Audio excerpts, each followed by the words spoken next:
See, it's like any slide which is kept in front of a projector light becomes reality in the screen. It appears as a reality in the screen.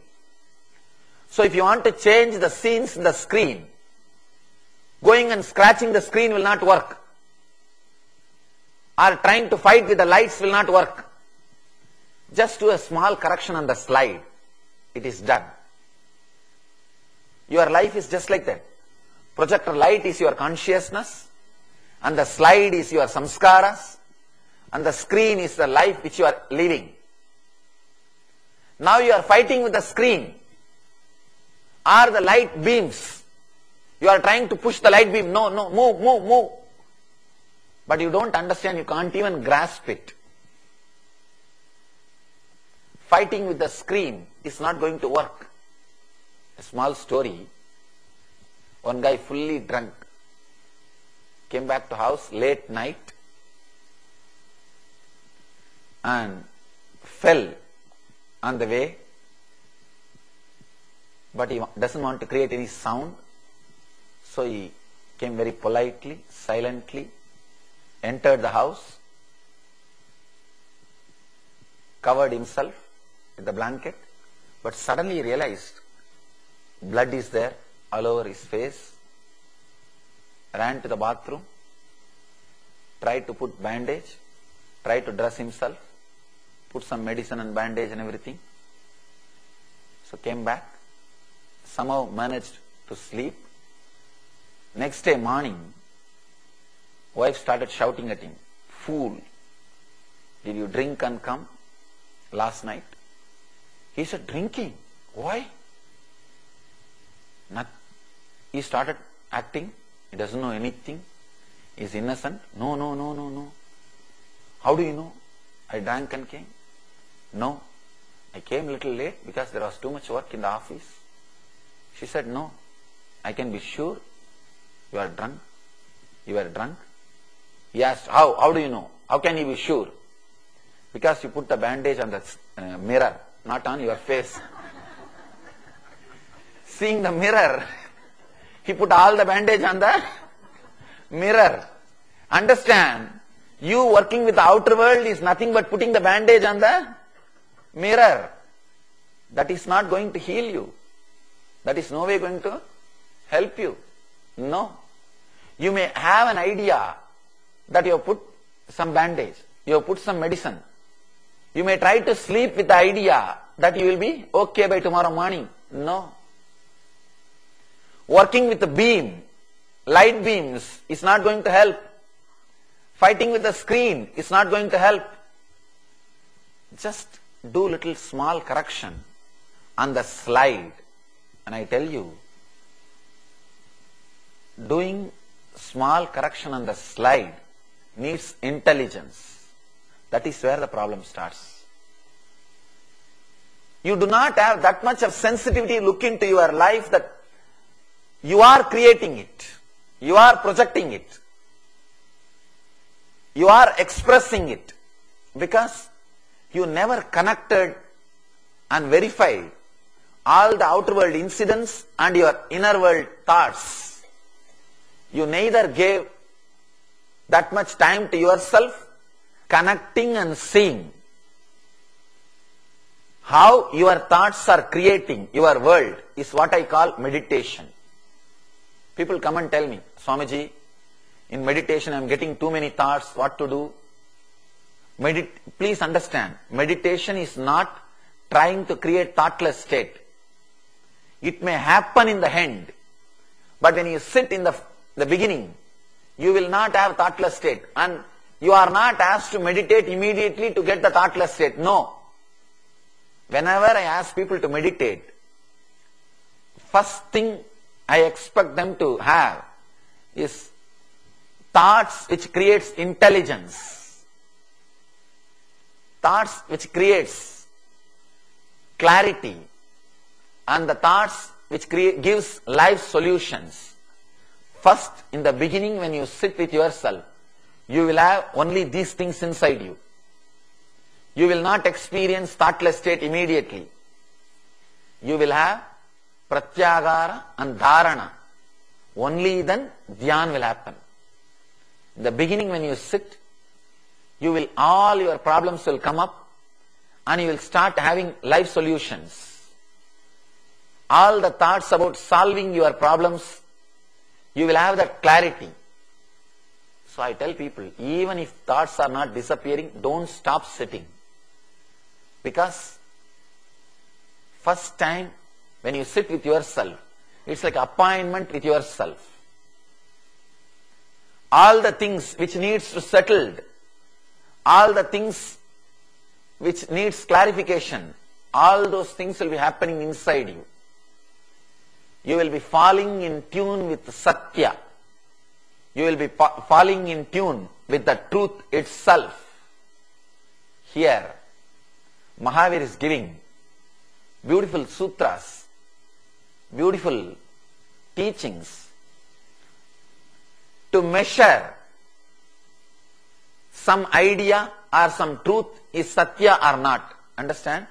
He is not teaching you to speak truth. Because if you position yourself in Satya, if you are established in Satya, speaking truth will be an automatic thing. It will become a natural thing for you. If you are practicing just verbal Satya, please understand, that is not the ultimate Satya. If you are practicing only verbal Satya, any time you may escape from it. You may move away from it. Even the so-called Dharmaraja, who is considered to be a great Satyavan, means the Satya, established, great speaker of truth, has lied. A small story in Mahabharata, such a wonderful story. Mahabharata and Ramayana, the great epics of India, still world's longest poems. Mahabharata and Ramayana remains as world's longest poem still. Beautiful story in Mahabharata.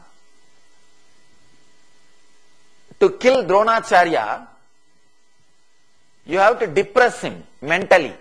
Unless you depress him mentally, you can't reduce his power.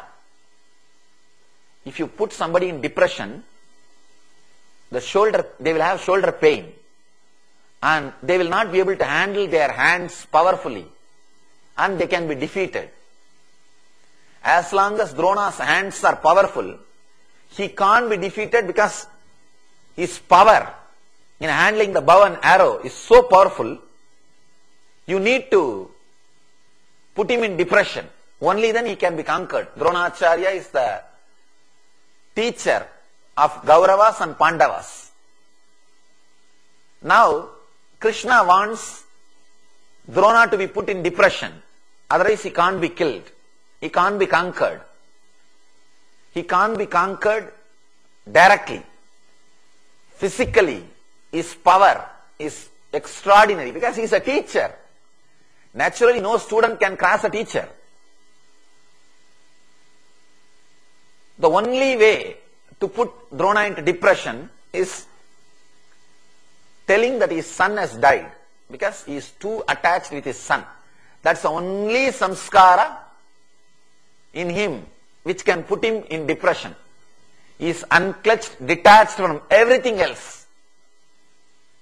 Putra soga can put him in depression. Means the suffering related to son can put him in depression. That's the only thing, only possibility. Now somebody has to tell Drona that his son Aswatthama has died. And if normal people tell him this information, he may not believe. He may go to verify. He may not immediately believe. The only person everybody believes is Dharmaraja. This Dharma, Yudhishthira, is supposed to be a person who speaks only truth, nothing else. He is established in the verbal truth. He speaks only truth verbally. Everybody believes that. So Krishna wanted the Dharmaraja to tell Dronacharya that Ashwatthama has died. Now when Krishna requests Yudhishthira, Yudhishthira said, no, I can't tell a lie. It is absolutely against my life and my policy. Krishna says, all right, we will kill an elephant which is called Ashwatthama. You tell the elephant called Ashwatthama died. Elephant which name is Ashwatthama, which has got the name Ashwatthama, has died. And I will take care of everything else. Yudhishthira asked, how can that happen? If I tell the elephant which has got name Ashwatthama has died, how can Drona be put into depression?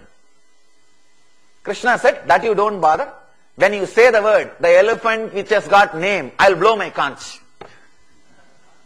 I'll create some noise. And Dronacharya will not be able to hear that word. He will hear only the word, Ashwatthama died. The moment he hears that word from you, he will not go for verification.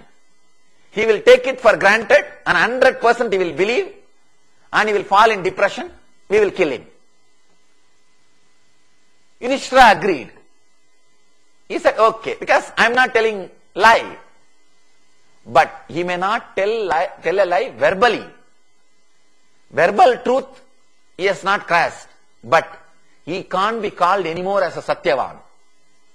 The moment he told this word, Ashwatthama Ada Kunjanaha, the elephant which has got the name Ashwatthama has died. The word, the elephant which is called that time as planned, Krishna blew his son, Kanch, Shanka, and Drona was not able to hear those words. Ashwatthama, the elephant called, those words Drona was not able to hear. And Drona heard only these two words, Ashwatthama died. And as they planned, Drona literally believed and fell into depression and immediately lost the power of the shoulder power. You can see even in your life, if you are too much stressed, disturbed, if you meditate on your boss, you will have shoulder pain. If you are too much stressed, you will have shoulder pain. He lost that power, shoulder power, and they killed him. They killed Dronacharya. The story says the Dharmaraja used to always float his chariot. Even if he gets into the chariot will float. The moment he said, Ashwatthama, the elephant called Ashwatthama died, and the Drona fell into depression, and Drona was killed, the story says the Dharmaraja's chariot fell on the ground. He lost the title is Dharmaraja. Dharma Devi, who was holding him, has dropped him. Then Dharma says, how can you drop me? How can you leave me and go away? I did not tell a lie. Dharma Devi says, no. You might be established in verbal satya, but you are not established in the truth itself. You did something which is against the truth. You know, see, you may tell satya, but you should ensure the person also understands as satya. You can't tell some word which will not give the same meaning, or like this cunning techniques. Even if you do that, you are not Dharmaraja anymore. And the story says, from that day, Dharmaraja's chariot was on the ground. He walked on the ground. See, it's actually, when you are really established in Dharma, you live so gracefully, you float. When the story says he did not walk on the ground, I don't think he was flying. It's a metaphysical explanation that he was never touched by these worldly things. He lived in a different space where he did not have all the problems. See, now, you do not have the problems which the Indian people are facing in India. There are so many things Indians are facing. Your problems are totally different. It's not that you don't have a problem. Your problems are different. Their problems are different. Same way, Dharmaraja was never touched by problems of this planet Earth. He had problems only different level. That is what they mean by the word he was always floating. He lived gracefully till he did this act. Understand? Truth does not mean just speaking truth by words. Establishing yourself on truth. Satya Pratishta. Patanjali says, if you are established in truth, you achieve the results of the action without doing the action for yourself and for others. It looks like a too big promise.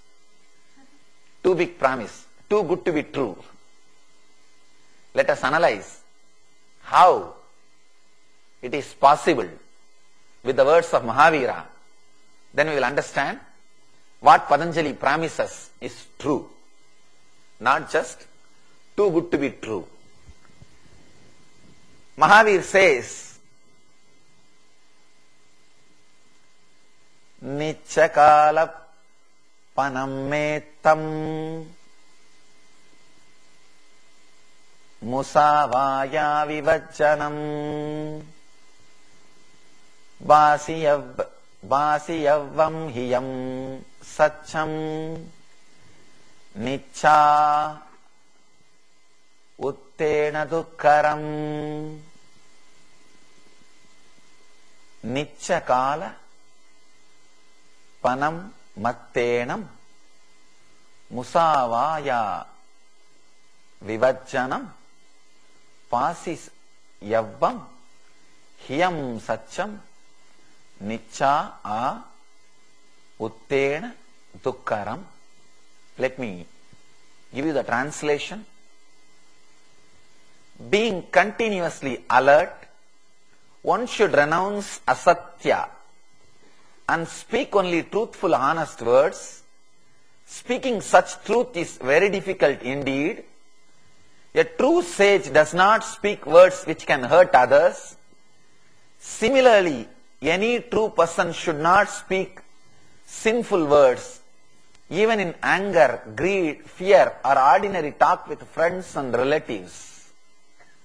And he further explains on Satya with the next sutras. In the next sutras, he gives a scale of how to judge whether something is truth or not.